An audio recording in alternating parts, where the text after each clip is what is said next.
딸이 데려온 남자. 저는 76입니다. 이번 추석에 큰딸이 남자를 데려왔습니다. 아빠, 재혼하려고요. 인사드리러 왔어요. 딸은 5년 전에 이혼했습니다. 남편이 바람을 피워서요. 저는 딸이 다시 행복했으면 했습니다.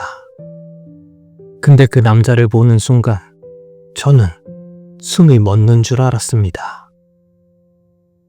그 남자는 30년 전 제가 교통사고를 낸 그 사람의 아들이었습니다. 30년 전으로 돌아갑니다. 저는 그때 45이었습니다.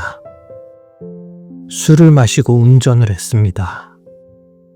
횡단보도를 건너던 사람을 치고야 말았죠. 그 사람은 40살의 가장이었습니다. 아내와 초등학생 둘을 두고 있었죠. 저는 3년을 감옥에 갔습니다. 나와서 그 집에 찾아갔어요. 무릎 꿇고 빌었습니다. 정말 죄송합니다. 제가 할 수 있는 건 다 하겠습니다. 그 집 아내가 그러니까 그 남자의 어머니가 저를 보며 말했습니다.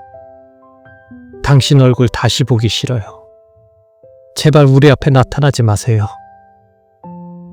저는 그 후로 매달 그 집 통장에 돈을 보냈습니다. 익명으로요. 큰아들이 대학 갈 때까지 15년 동안 한 번도 빠짐없이 보냈습니다. 그리고 30년이 지났습니다.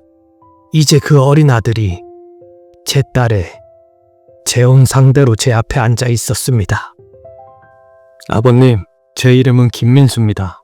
혹시 저를 아십니까? 아니면 저희 아버지를 아시는 건가요? 그 남자가 물었습니다. 왜냐면 제 얼굴이 하얗게 질렸거든요. 마치 못 볼 사람을 본 것처럼 제 얼굴이 그랬던 겁니다. 딸이 이상하듯 저를 쳐다봤습니다. 아빠 왜 그래요? 아니다. 몸이 안 좋아서. 저는 겨우 둘러댔습니다. 그날 밤 잠을 한숨도 못 잤습니다. 이 결혼을 어떻게 해야 하나? 말해야 할까요? 네 예비 신랑의 아버지를 내가 죽였다고.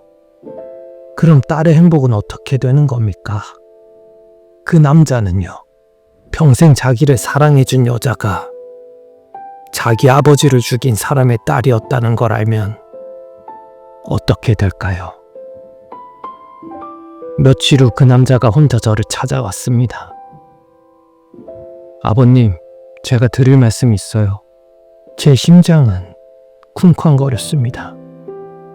제 아버지가 30년 전에 교통사고로 돌아가셨어요.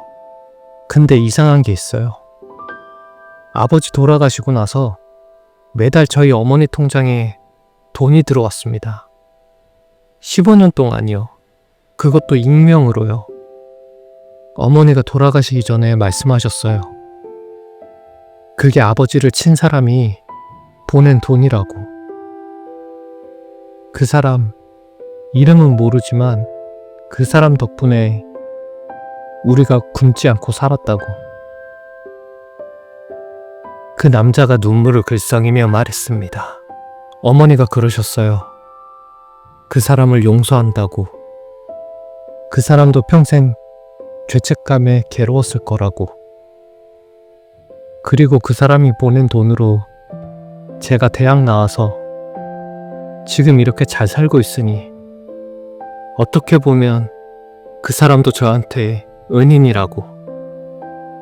저는 그 자리에서 울음이 터져 나왔습니다.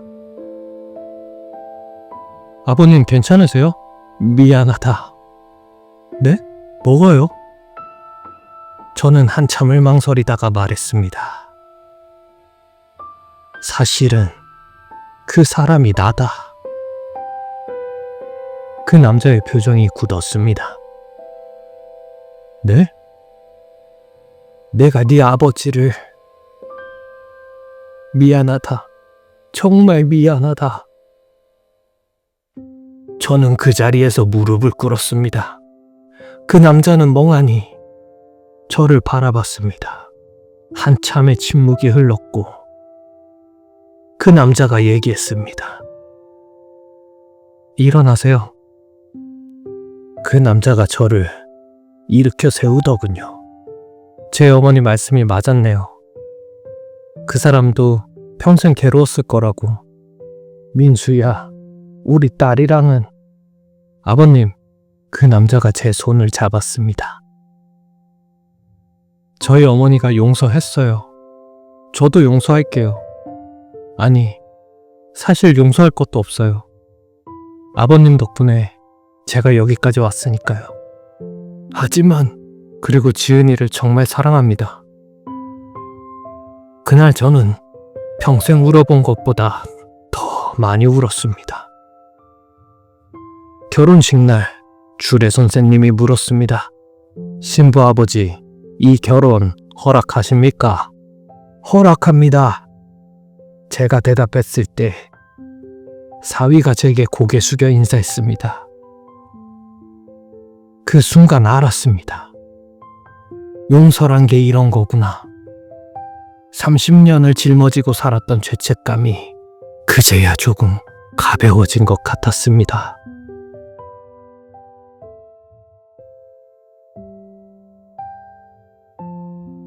엄마의 새 남편. 저는 48입니다. 엄마가 재혼한다고 했습니다. 다음 주에 집으로 데려올게. 엄마는 72입니다. 아버지가 10년 전에 돌아가셨으니 재혼하신다는 것 자체는 반대할 이유가 없었습니다.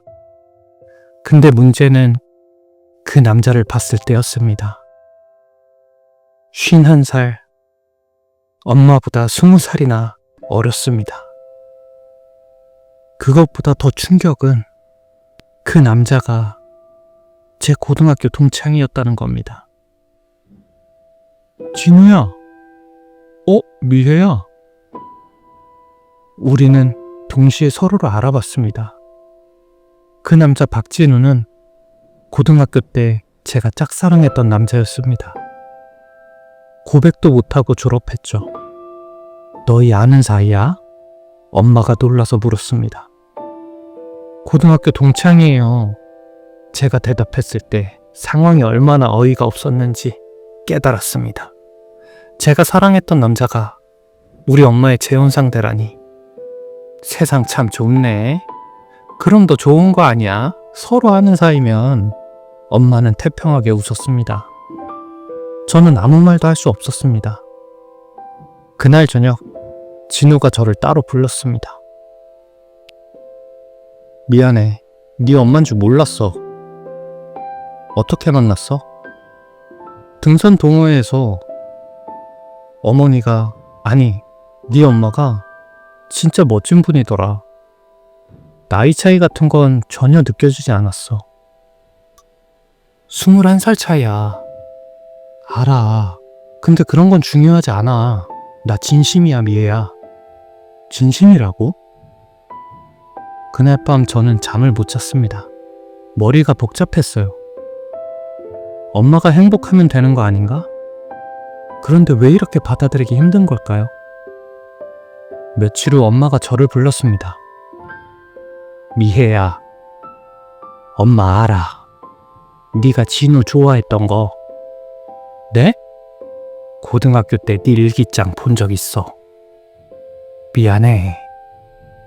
그때 네가 어떤 남자애를 좋아하는지 궁금해서. 에휴, 나도 주책이지. 저는 얼굴이 빨개졌습니다. 그래서 엄마가 더 조심스러워. 근데 미혜야, 엄마도 사람이야. 엄마도 외로웠어. 네 아빠 보내고 10년을 혼자 살았어. 저는 아무 말도 할 수 없었습니다. 진우가 엄마한테 정말 잘해줘. 엄마 얘기 들어주고 같이 웃어주고. 엄마 나이에 이런 감정 느낄 줄 몰랐어. 엄마 눈에 눈물이 고였습니다. 근데 네가 싫다면 엄마는 포기할게.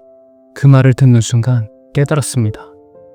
제가 지금 하는 게 정말 부질없는 짓이라는 걸요. 30년 전 짝사랑 때문에 엄마의 행복을 막으려고 하는 거요. 아니에요, 엄마. 미혜야. 제가 이상한 거예요.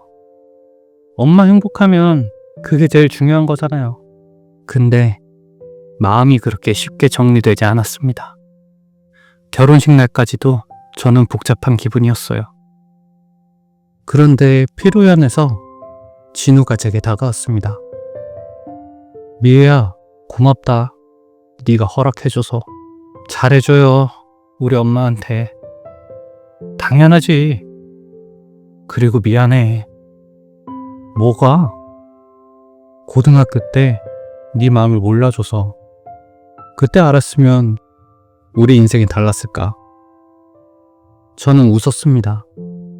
엄마 행복하게 해주세요. 아빠. 아빠? 이제 제 새아버지잖아요. 그 말에 둘 다 웃었습니다. 이상하죠? 제가 짝사랑했던 남자가 제 새아버지가 됐습니다. 근데 엄마가 행복하니까 그게 제일 중요한 것 같아요. 인생이 참 아이러니합니다.